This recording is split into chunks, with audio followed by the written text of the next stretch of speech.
Ladies and gentlemen, welcome back to Elden Ring. My name is Cowdog, and this is episode 6 of the Sorcery playthrough. We are doing the Academy of Raya Lucaria, home of sorcerers and Harry Potter fans everywhere. So we are level 51, still rocking the Meteorite Staff and the Carrion Glint Blade. A little bit of wizard fashion, some magic damage resistance here, and the magic scorpion charm, of course, to let us do more magic damage. The wondrous physic we've got, intelligence and more magic damage. 6 blue potions, 4 red potions, and we're going to get rolling here. So first things first, I'm going to head down along this side. If you didn't know, you can actually ride right past the symbols. And in this case, there is a merchant down here we need a couple of items from.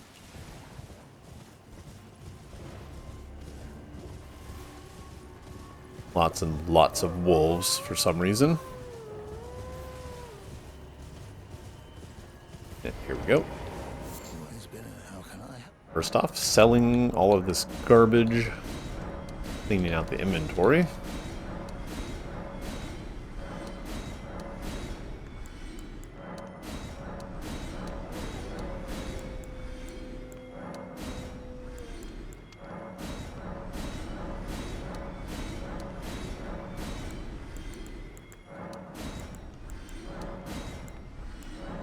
Okay, keep your spellproof dried liver. These are going to be very, very useful when you get to the final boss.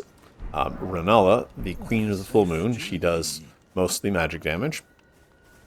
And unfortunately, she also resists mostly magic damage, so we'll need Rocksling for that final battle.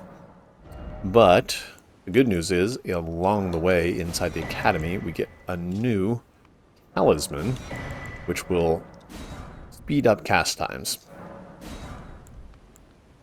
Alright, so buying a little bit more fashion here, and we're good to go.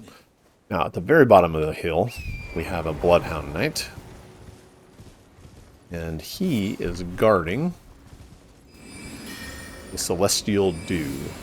These are the items you need to reset aggro if you happen to have hit any friendly NPCs.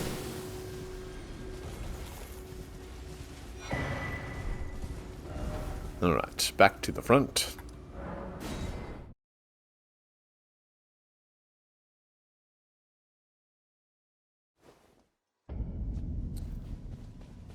We will ride the elevator up and break into the academy by fighting a couple of sorcerers guarding the gate.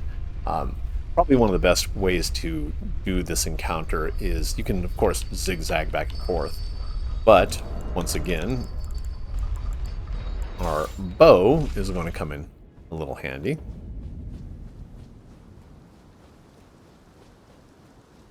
We're going to distract the guards with an arrow, and then rush up on them with Carrion Slicer.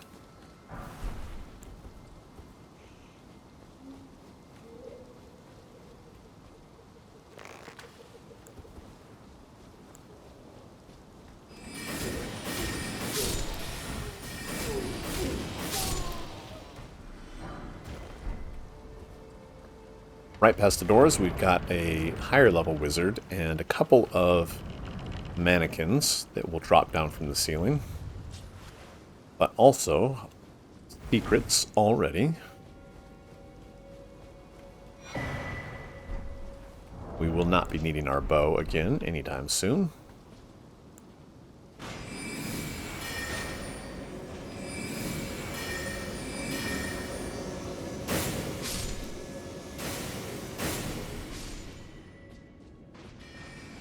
You can use the pillars here to your advantage.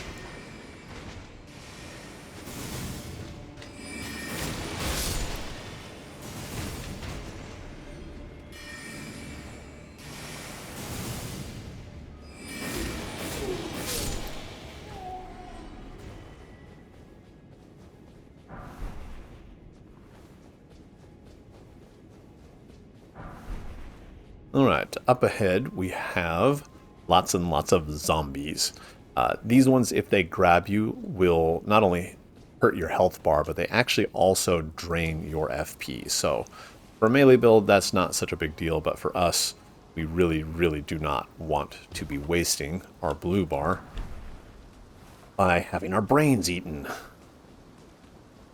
Now, most of the time, simply sprinting will allow you to dodge the hits, but sometimes the grab attack is a little bit wonky and might still get you even though you're moving fast. So just be prepared for that to happen. It's not a big deal, just a little inefficient. But there are a lot of sites of grace inside Raya Lucaria, so it shouldn't be that big of a deal.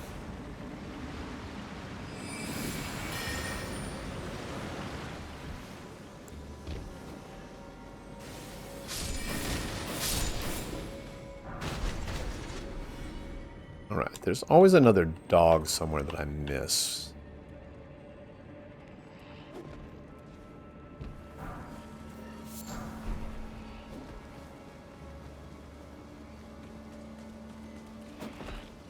Oh well.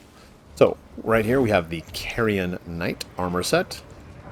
Probably one of the best looking armor sets in the game. If you want to go for a medium equip load as a spellcaster, that's probably the set you want.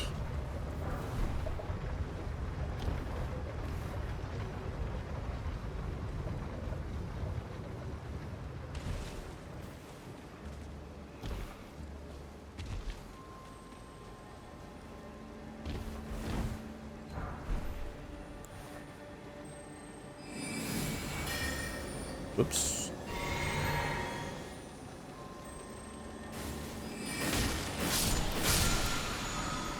Not quite how I wanted that to go. There's that other dog that I always miss.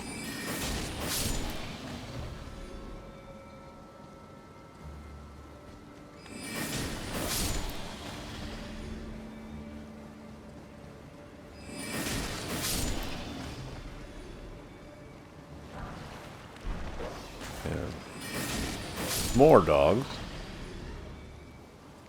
Okay. Next up, giant water wheel. And an alabaster lord, which we will nuke. Our glint blades.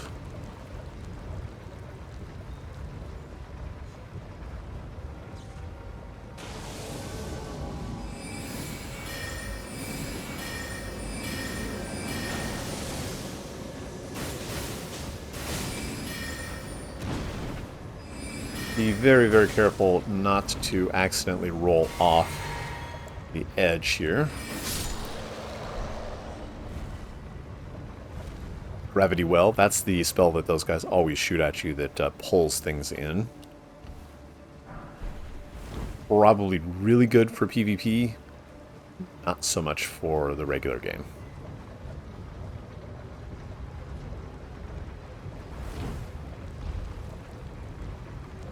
Alright, we're going to go all the way up first. Grab a couple of items.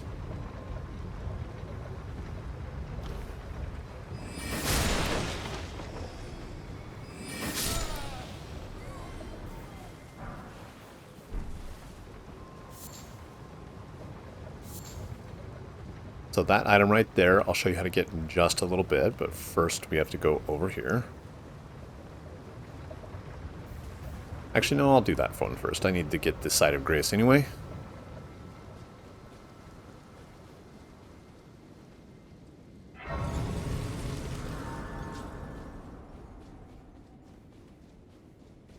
Be careful when you come down here. There usually is a guy that will follow right behind you.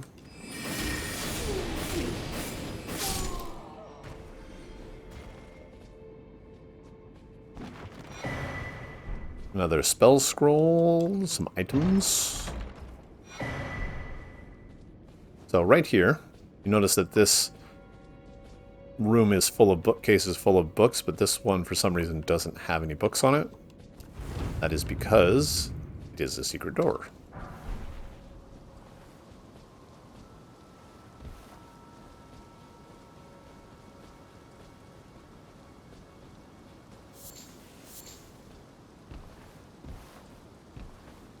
Alright, be careful to actually jump here. There is a gap that you can fall down. Glintstone crown. So, glintstone crowns, each of them does something slightly different. Some of them give you more FP, some of them give you intelligence, but they always have a downside to them as well. Oh, I just jumped off. Oh, I thought I was dead. Alright, so the crowns, once I get on the water wheel correctly without screwing up.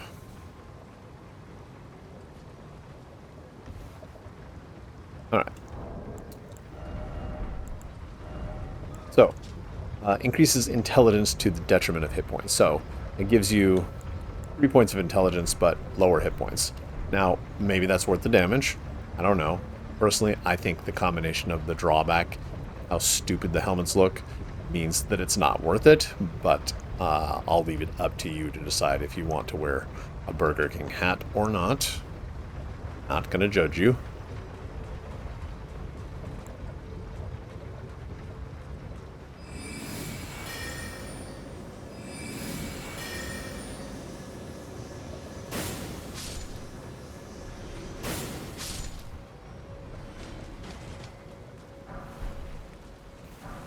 Zombies everywhere.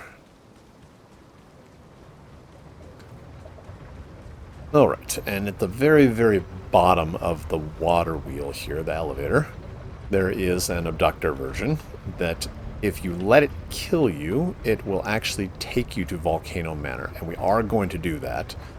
So you're going to want to equip a sacrificial twig. However, before we do that, we are going to grab some items from here. So that means avoiding getting hit by the enemy.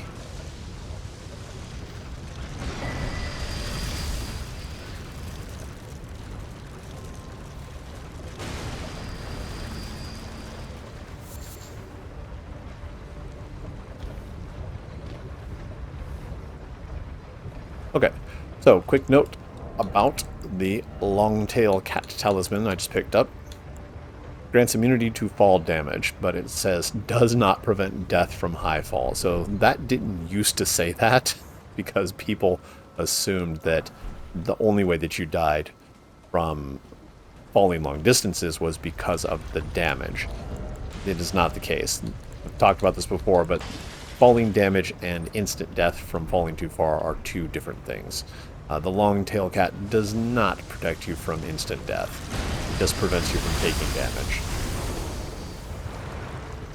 So, in order to get teleported using this method, you have to actually be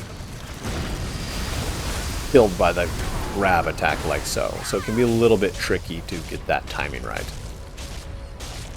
If it just hits you with one of its weapons, that will not activate the free teleport.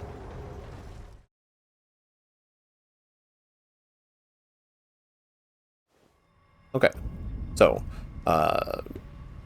sacrificial twig talisman prevented me from losing my runes.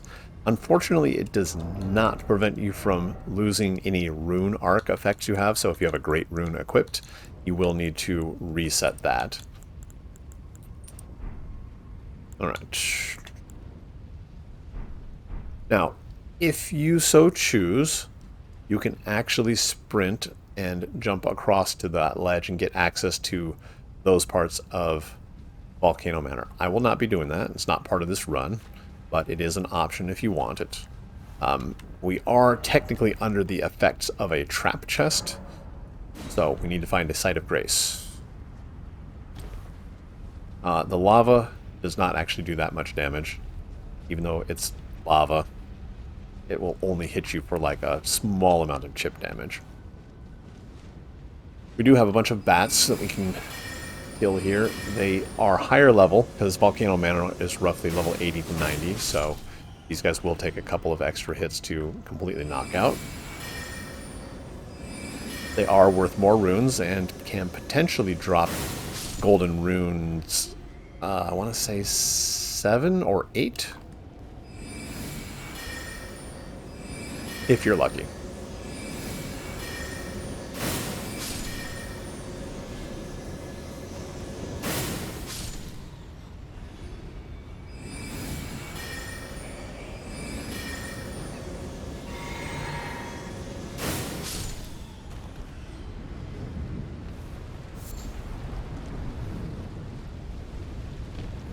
Okay, over here there is a cave and a little bit of parkour.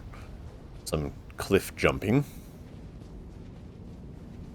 More bats.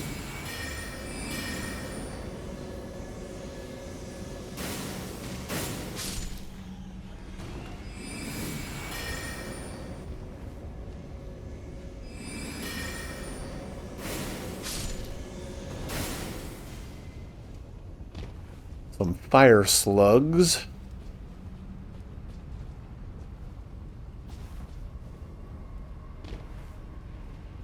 None of which you need to kill, by the way. This is just clearing things to be safe.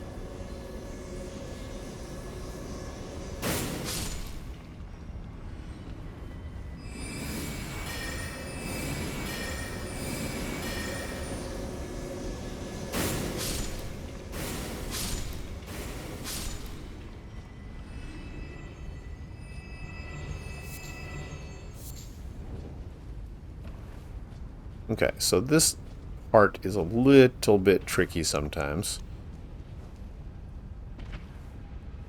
Just make sure you aim correctly for the ledges when you roll. This one you can either roll off, or I actually recommend a little hop. Just be on the safe side. Now, once we get down here, there are two of these guys. There's one of those and one of those. This one is the Albinaric guys that shoot magic. This one has a weird mask on his head and will run at you, making a bunch of weird noises and try to grab you. So you probably want to actually nuke him from up here, just to be on the safe side. And then sprint up to this dude, give him the Carrion Slicer. Sometimes he gets a spell off, not a big deal. And here is our Site of Grace. Now, at this point, you can go ahead and just leave. I actually recommend it. The boss fight ahead is two of the abductor versions at the same time. Not at all an easy fight, even for a spellcaster with range. They will put constant pressure on you, and you probably want to be higher level so you can do enough damage to kill these guys quickly. I'm just going to show you where the boss fight is, and then I'm going to leave, because this is technically part of Volcano Manor, not Raya Lucaria.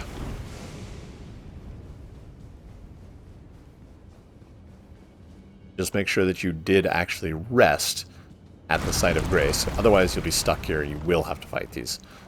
So, crafting materials. Okay, and the boss fog wall is right over here. So, time for us to leave back to the academy.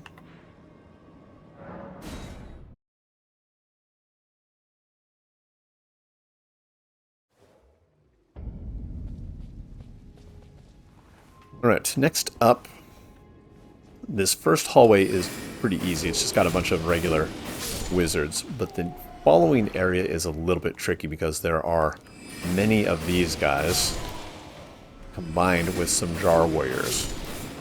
So, two ways you can do this. You can rush up in there to try to take them out with Slicer, or you can hang back and snipe.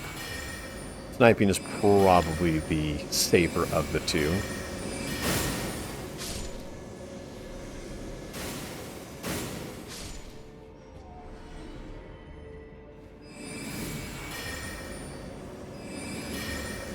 And the jar warrior is off to the left and around the corner. You can't see him quite yet. And that guy decided he wasn't going to die, despite being shot in the back.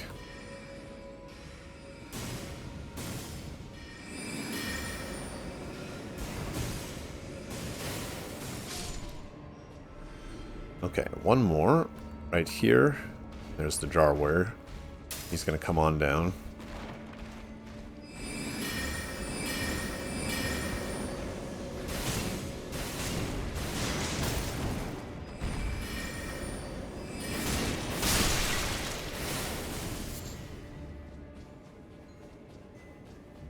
And there's one more wizard up the stairs to the right. So take this guy out first.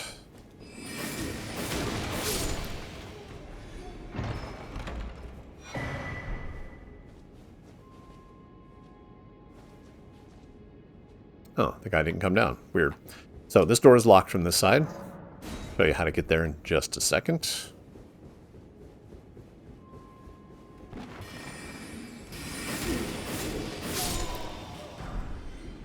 Ooh, early Academy Glintstone staff. Very nice. So, with that one, I can actually see if I have enough smithing stones to upgrade it far enough to where it actually outclasses the meteorite staff. We'll find out.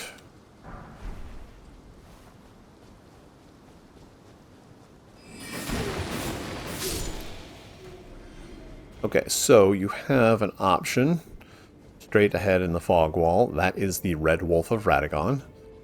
We've already fought one of those before. It was relatively easy. This one is a little bit harder, but the tactics are the same. You mostly want to wait until you are either really far away from the boss to cast, or you want to wait until after it takes a couple of bites at you.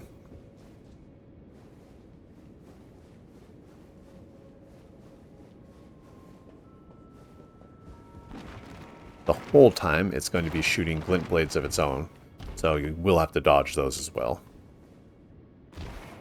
Okay, this room is an ambush. As you can see, there are mini jar warriors, but you can't target them yet. As soon as you grab that item, they will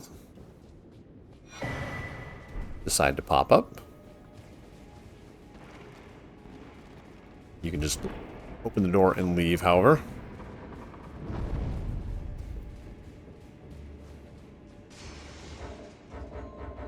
It looks like it's going to force me to kill him so I can get back to the site of grace.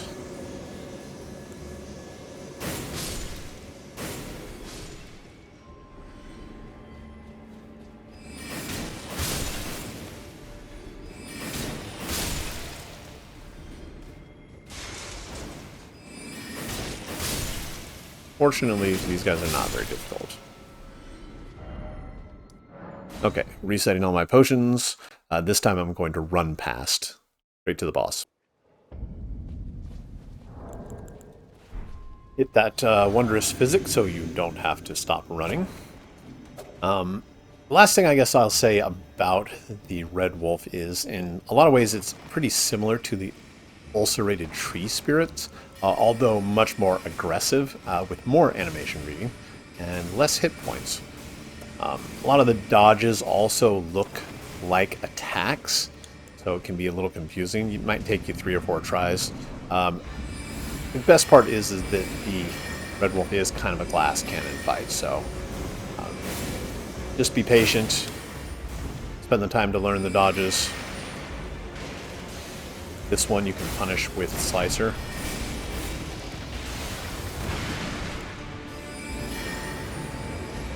And just watch out for those glint blade combos with melee attacks.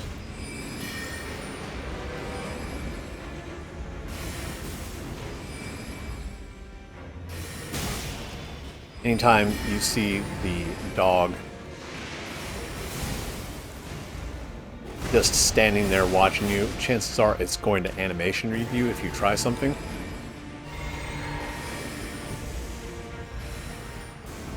So make sure you've got maximum distance before you start casting. Good news is that the damage that you take is actually not that big. So even if you screw up some dodges, the only thing you really have to be concerned about is if you get clipped by a combo of 3 glint blades at the same time as a melee attack. That might come close to one-shotting you if you're not careful. Oh. First half of Raya Lucaria down. Move on to the second half. Lots more secrets. Lots of running along the rooftops. You can go directly to the final boss at this point. I recommend that you don't. There is the Radagon icon to get. which will speed up your cast times. Very, very useful, especially when using Rock Sling, since Rock Sling is such a slow spell.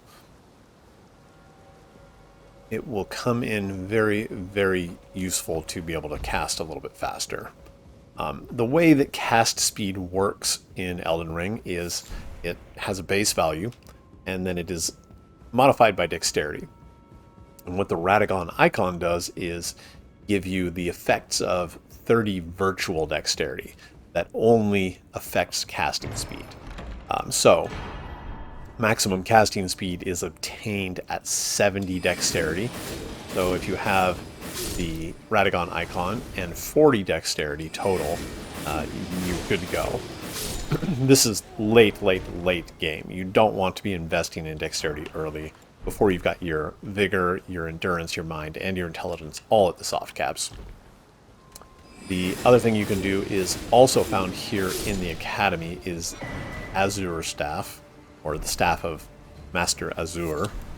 This gives you the effects of 40 virtual dexterity, but also makes all of your spells cost more. So be very careful when using that. It can be nice to have a fast cast speed, especially against bosses like Bernala, but the cost to your blue bar is significant. So just be careful not to go overboard. Alright. Clear out all these guys. There's a wizard in here guarding the magic glint blade. Or, I'm sorry, the magic wet blade. This lets you set all of your Ashes of War to either magic or cold affinity.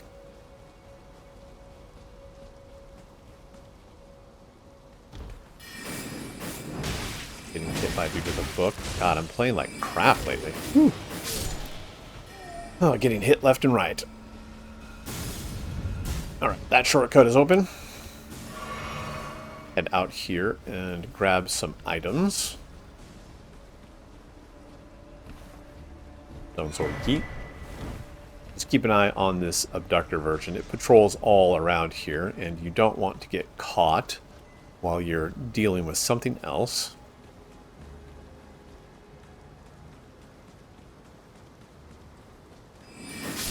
So, scattered throughout the Academy, you have these guys, these crystal-covered crabs. It is the only enemy in the game where your Carrion Slicer or Piercer spell will actually cause you to deflect off.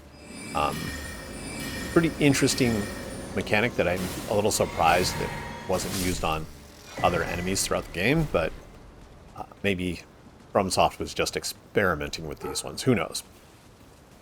Alright. Another golden seed. We can always use more potions. And over here, this item on the ground is guarded by a giant crab.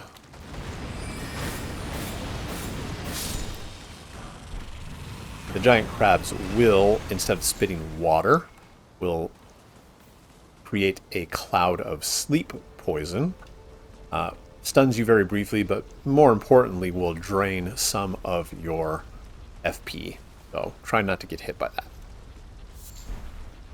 Alright, next up, we'll take out this guy because we do not want him shooting us while we're parkouring over these platforms. As soon as you jump up on the ramp here, a giant stone ball will drop in from above and start rolling down. Pretty easy to dodge, just move towards the spot on the wall where it hits, and you should be okay. So,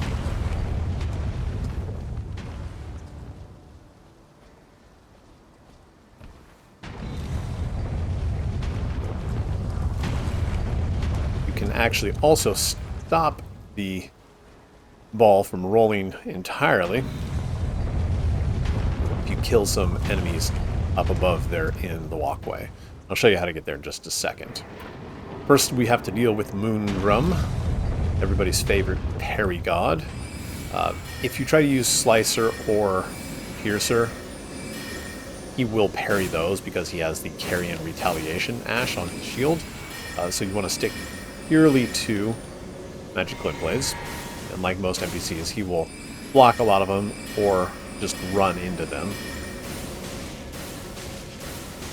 You can also cheese him with the elevator or lead him far enough back to get hit by the stone ball if you're really, really clever. Okay. Now, a couple of doorways that are locked. This one. I'll show you how to open that in just a second.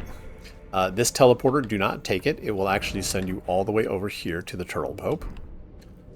And there's zero reason to go there right now. The elevator will take you up to the boss, so we're going to avoid that for the time being. Watch out for this wizard. He uses a shotgun-like spell, which if he gets you at point blank, it will one-shot you. It does stupid amounts of damage for no good reason.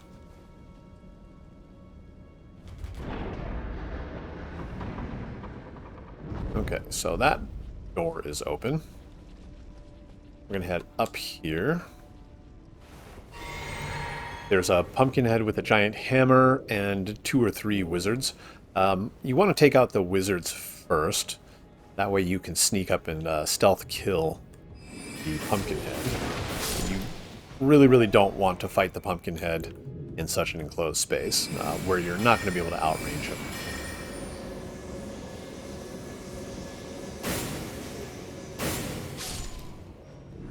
So when you're sneaking up, watch out for these books and these boxes. If you run into them, it will make noise and he'll turn around to investigate. So charge up the glint blade, sneak up behind him, and there we go.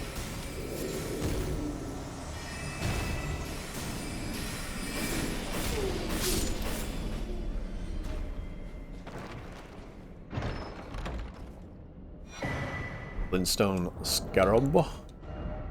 This one lowers your defenses, but also reduces the cost of spells. There are a lot of spellcasting tools and equipment that will lower your defenses. The temptation, of course, is to use them to be able to cast more spells, but you have to end up playing perfectly so you don't get one-shot by stuff. I don't recommend using too many of these. We're already focusing on the Magic Scorpion Charm, which also lowers defenses. Don't stack up 1 or 2 more on top of that. You can actually go into negative defense and start taking just ridiculous amounts of damage. Alright. Back to the debate parlor. We're going to reset our potions. And we have a lot more running across the rooftops. Lots and lots of secrets in the academy. Alright. Let's see. Swap out for, where is it? The Radagon icon. Get that faster cast speed. So on the rooftops, there's 2 or 3 different ways you can go. Most of it you can get in one run through. There is one other piece of the roof that's pretty short. It will require another return to the site of grace, but it's pretty quick. Alright, we have mannequins. A guy with a spear and a guy with a bow. Nothing too dangerous.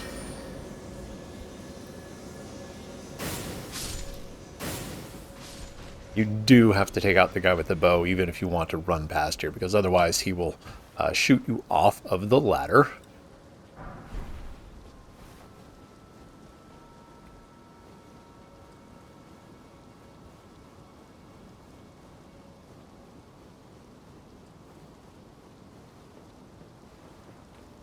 And we got 1 wizard and 1, 2, 3 of these flying mannequins.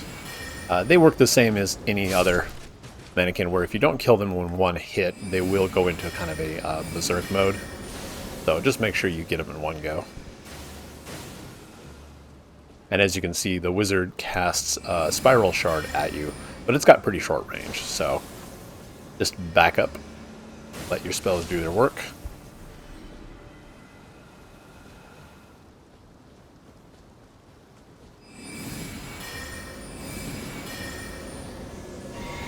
Now, the one thing you have to be very, very careful about when running across the rooftops is that, of course, gravity is your biggest enemy.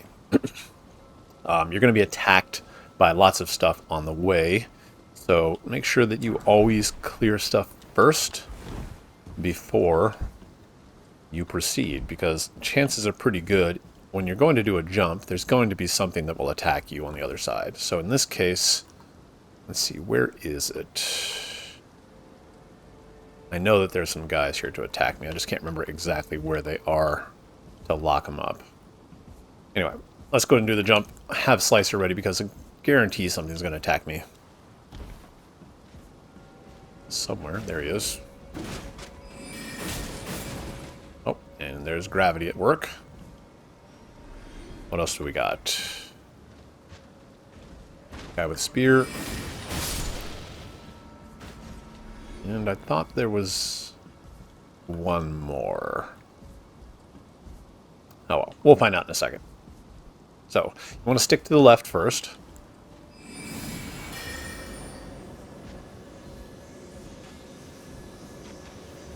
Try not to dodge roll here if you can help it. You want to mostly just juke back and forth.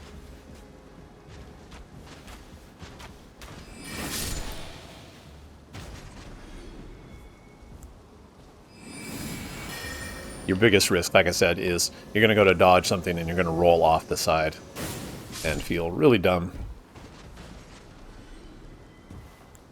Having to run all the way back.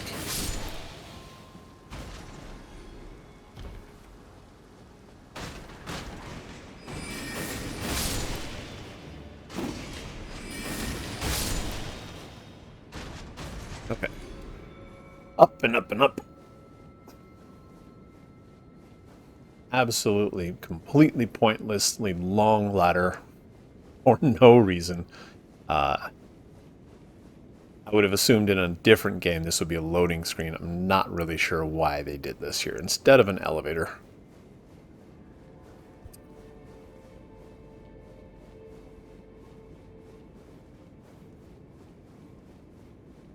Up at the top.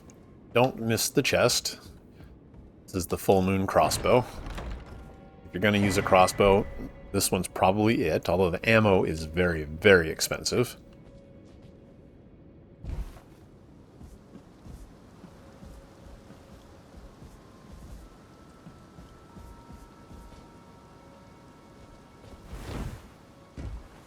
Here we are, back at the beginning.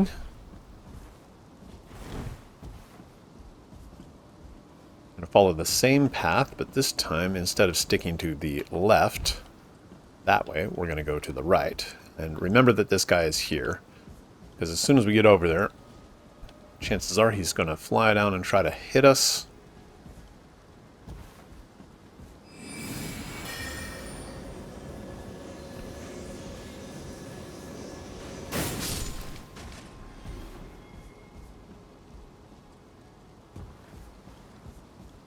Okay. First we went up, now we're going to go down. We have another one of the crabs right here.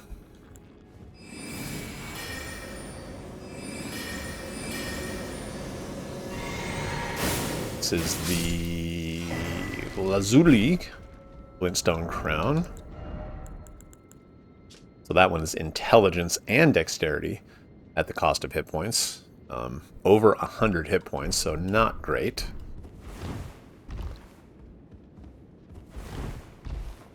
And then down below we have regular crabs.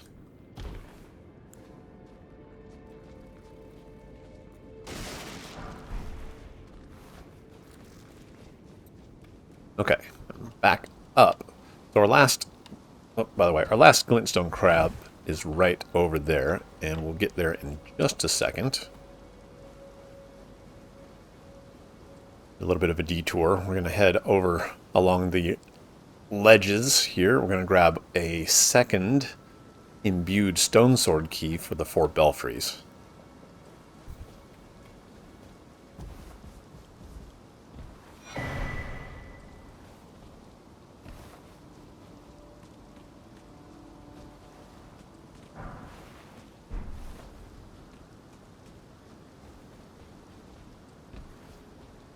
Okay, so back this way.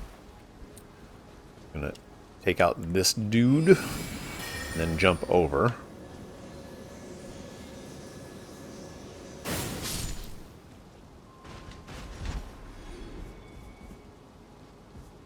Watch out for these two guys up here. They're gonna fly down as soon as I get close enough. Oh, and I missed one, of course.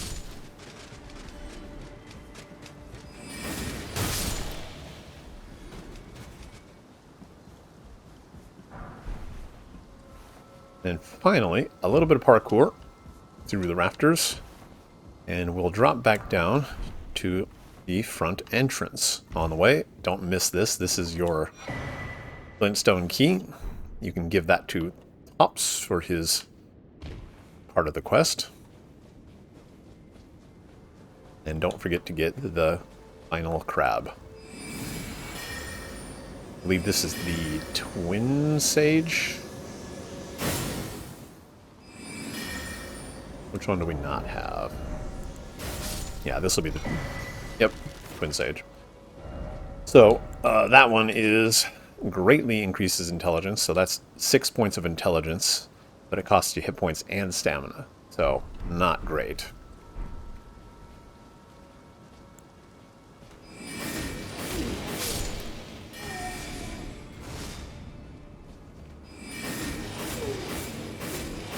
Alright, before we go any further here, make sure you knock down this ladder. This is your shortcut back up.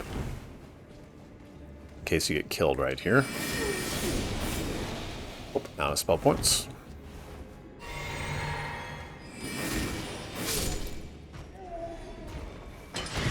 Okay, so downstairs, that's where the mannequins drop down, and that's the guy that shoots at you right at the front entrance.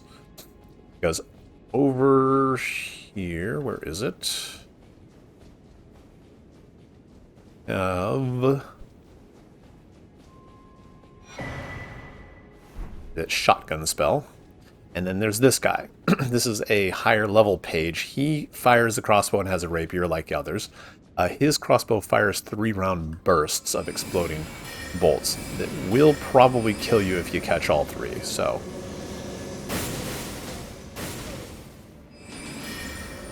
Try not to get hit by that. It's really bad. And he was guarding the Azure staff. This is the staff that if you equip it, even if you don't meet the requirements, you will get 40 virtual dexterity for casting speed purposes. But it also makes all of your spells cost a lot more spell points. So use that if you want, but just be aware that it is going to make your spells cost quite a lot more. So, all we have left now is one last piece of the rooftop. Top's quest, and then we can fight Renala. Same path as before. Gonna head over this way.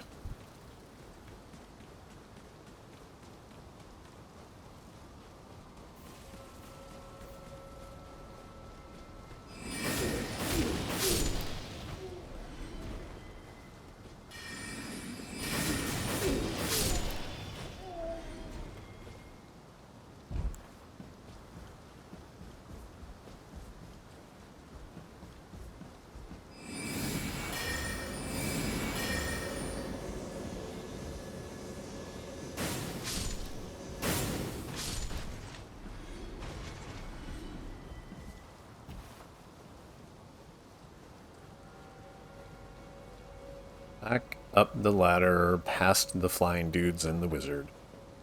You can actually sprint past these guys. They won't be able to follow you. Just watch out for this guy. Sometimes he'll hit you with a fast spell. So instead of doing that crazy jump again, this time we're simply going to drop down.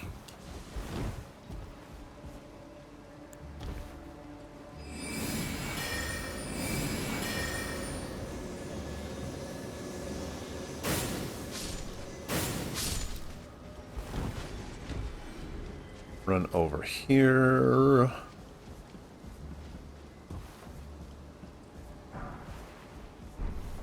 And then this part goes right back to the top of the roof above the starting zone. So this is where we climbed up the ladder. That's where we got the glintstone key. So we're done with the rooftops.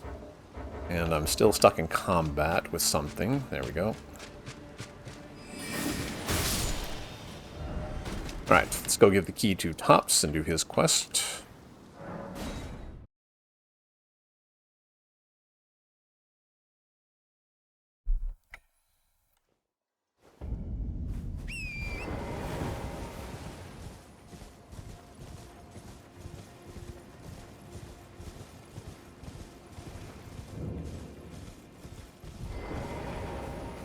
Wonderful.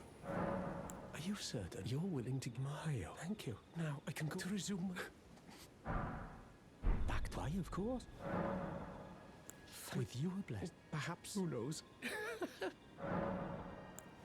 Okay, so he gives you the gesture, erudition, and we're going to head up to this tower right here. So, make sure you head around this way.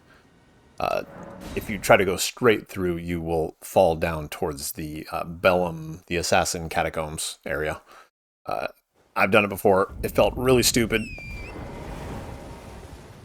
Because it looks like you can just go straight there, but you can't. There is a Troll Knight out front. There's not really any reason to fight him, so we're going to head right on past.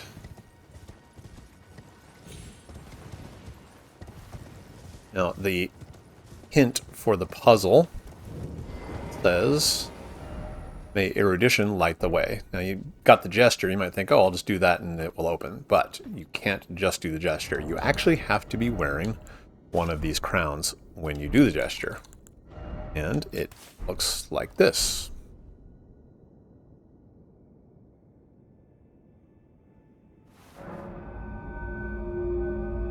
Your head lights up.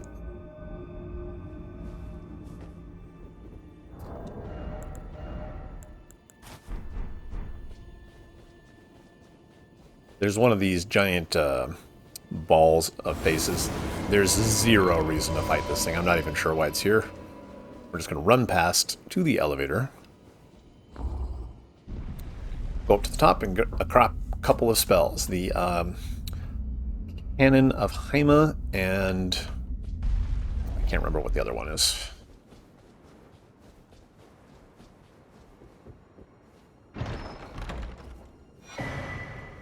Gavel of Haima. So, Unga, therefore I bunga.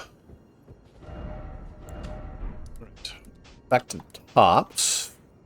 He will now be next to the classroom, Site of Grace. And unfortunately, he has died. Like every NPC in every Dark Souls game ever. But he does leave behind his bell bearing, Academy Glintstone Staff, and his spell, which will absorb other spells. I guess you could use it against Renala. I don't find it very useful. But at this point, let's see. We have... if I had one more level 5, that's annoying.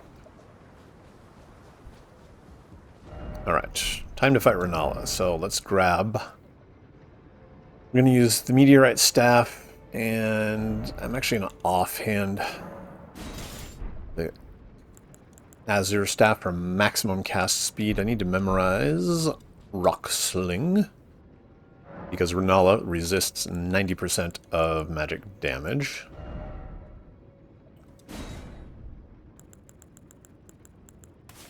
And Carrion Slicer, I think, should be good for the other backup spell. Don't need magic damage. So instead...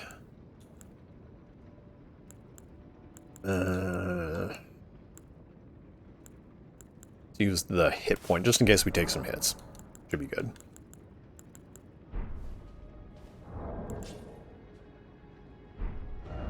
Alright. little bit of a run back to her, but we'll get this done. So the Ranella fight has two phases.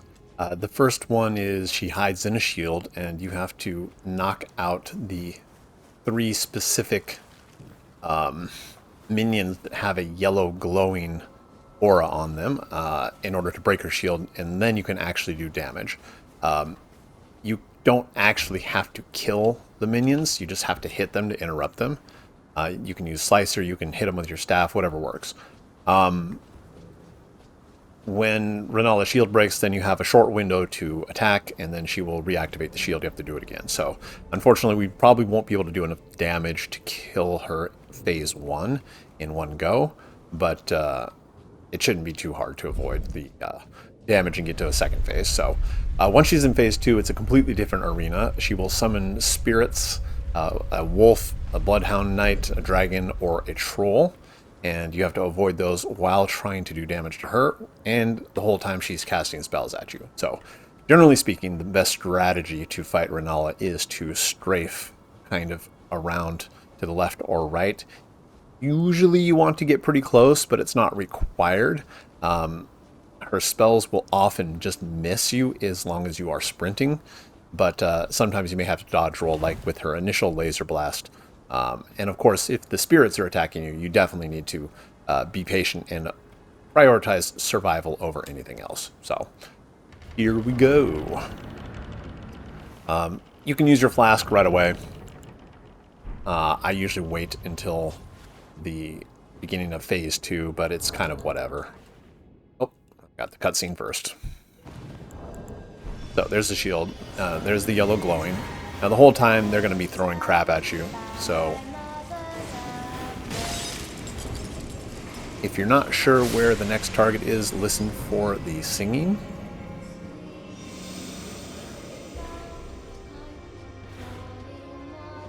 Here's somewhere. There it is.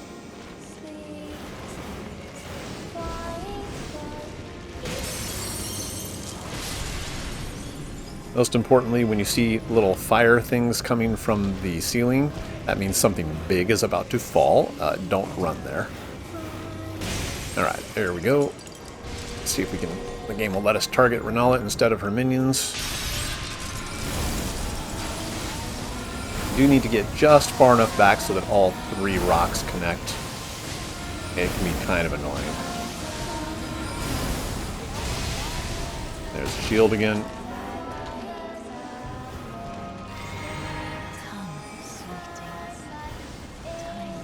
So you do need to watch out for that. When those guys raise up into the sky, that means another big attack is also about to come from Renala.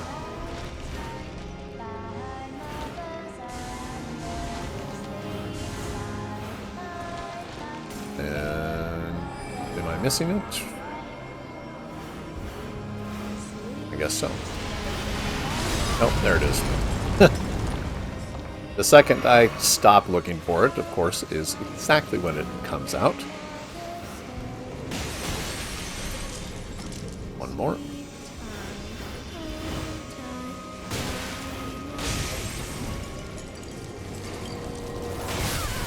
And I got hit by the stuff in the ceiling. Alright, this should put us into phase 2.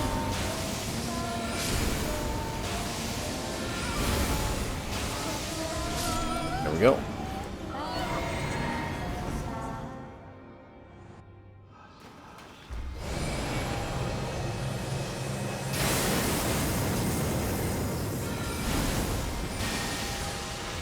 So when she casts the moon spell, you just have to kind of run away from it. It will suck in your meteorites, and you won't be able to fire through it. So you do have to wait for an opportunity to actually cast while she's spamming stuff at you. It's pretty annoying, but...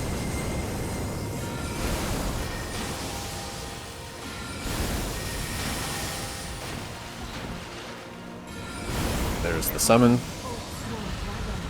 The dragon, fortunately, does not hang around for very long, but as you can see, it's just like Agheel, but we know how to avoid that.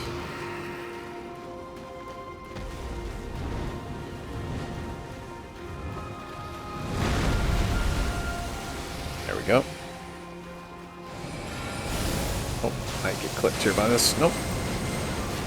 Very good.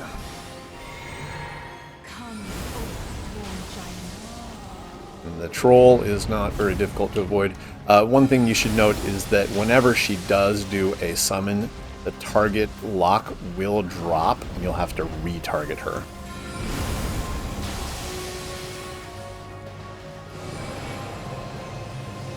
Almost ran out of stamina.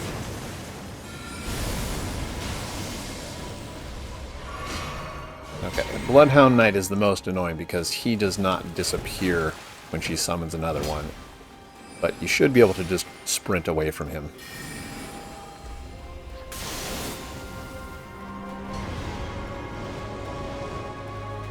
Oh, he actually disappeared this time. Last time I did this fight, he bugged out or something and did not ever disappear.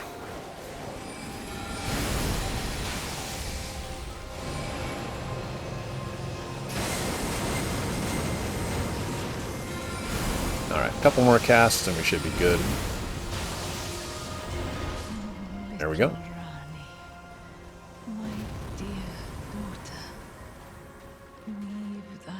So, level 51. Make sure to put your Lint Blade Staff back on after the fight. We have a Great Rune of the Unborn, which lets us respec our stats. And we can now get another Talisman slot after we talk to the Round Table Hold. So, Rebirth is the respec. You have to have a larval tier. And this chest is locked for the time being. This is part of Ronnie's quest, so we'll come back to that later on. Do not forget to activate the Site of Grace, because you don't want to have to run all the way back from the classroom Site of Grace just to get here to talk to Renala. So, alright. Table of Lost Grace. We're going to go see the Two Fingers again. Well, their assistant anyway. Now that we have 2 Great Runes. Talisman number 3. And we're going to actually turn in...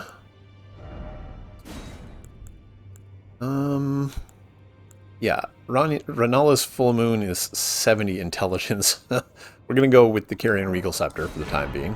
If you do really, really want to get the moon spell, you can come back for that later on. And of course, trade in at a walking mausoleum that has a bell for a second remembrance.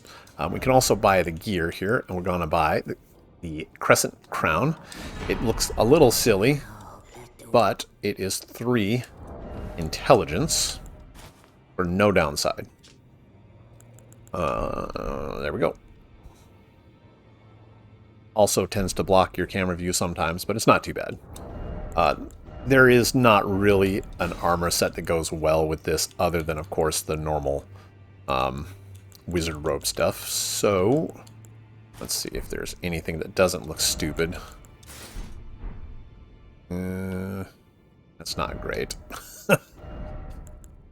Full armor? Nope. Let's try astrologer gear. That's not terrible.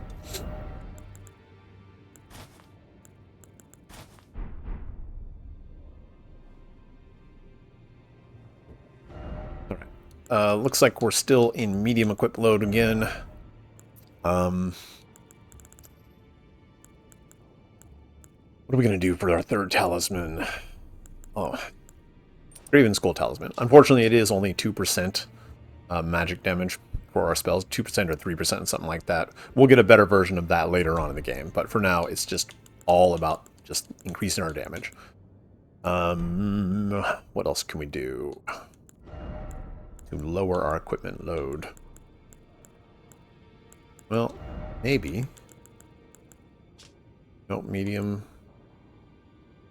Ugh, I hate to do it, but Arsenal Charm. Alright. Level up a little bit.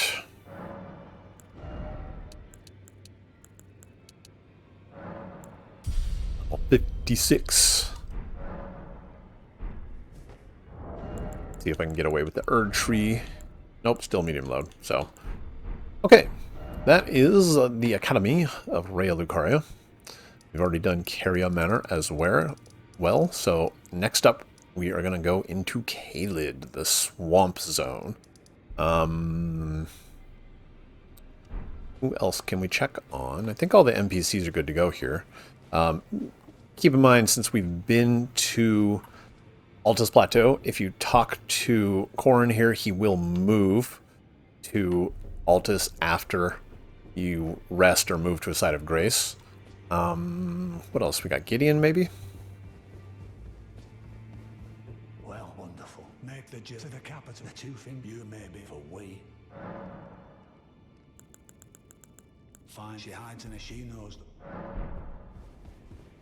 And the Dung Eater. His quest is almost entirely starting from capital outskirts and into the capital itself, so otherwise he won't actually talk to you.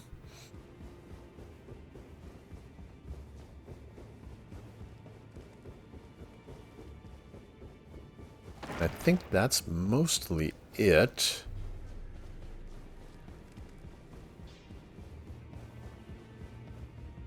Well, I took you no matter to lay out your own. The girl has effort is good to an improved time. Afghans. Alright, let's see how well the Academy Glintstone staff does. No, okay, let's not confuse things here. +1. Back already, no matter. At some point, the Academy Glintstone will actually surpass the Meteorite staff. So we've got it at +13 versus Meteorite staff. So Meteorite staff is 183, Academy Glintstone 180.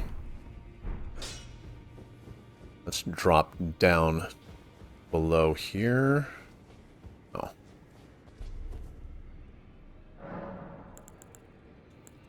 Get rid of Rock Sling.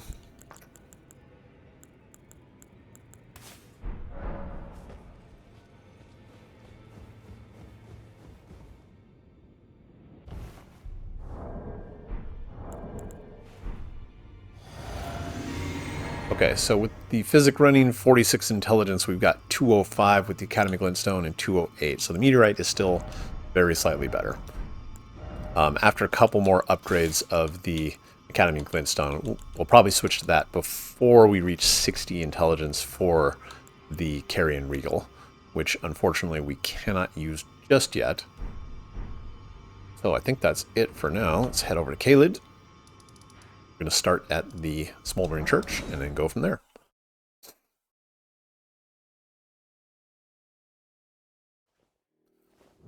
Oh, I need to fix my Wondrous Physic too. Back to magic damage. Okay, so hopefully you enjoyed learning all about Raya Lucaria and Rennala. The build is actually starting to come together. We've got a couple more pieces before we're at full strength, but definitely having the Elden Ring version of a wizard is kind of weird looking, but it works. So I will see you guys in the next one. Again, my name has been Galdog, and I hope you enjoyed. Later.